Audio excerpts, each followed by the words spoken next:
Hello, this is my introduction video for EDL 854. My name's Sean Bennett. A little bit about myself. I have two daughters, and they're kind of the most important thing in my life. I have chased them around. When I'm not chasing around, anything to do with sports, I'm all about it. I love listening to live music and going to concerts, and that's a big hobby of mine. Looking to get into this degree, or looking for this degree to get into administration, specifically, at least to start off with, to be an athletic director. The reason why this degree fits me, this is my 5th year teaching, so I've had a little bit of experience, and by the time I complete the degree, I've taught for 6 years.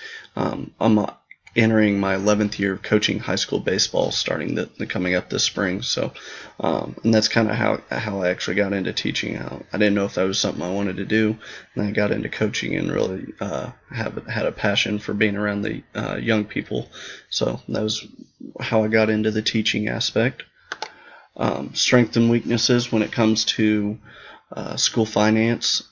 Strengths, leading sports programs. Obviously, you got to fundraise. You got to budget for what money you do raise and have in there. We all know there's not a lot of money for high school activities, so you got to be really smart with what you spend your money on. Weaknesses, experience on larger scale. So I've only led my program. I haven't led any of the anything larger than that. So leading a whole school, all the programs involved with the whole school, the fundraising that would come to that with that, all the other programs and what kind of money they take, that would be my weakness. It's just experience, which I believe all of us start at the bottom and have to work our way up. So just short and sweet. That's a little bit about me. Thanks for watching. I look forward to working with all of you the rest of the semester.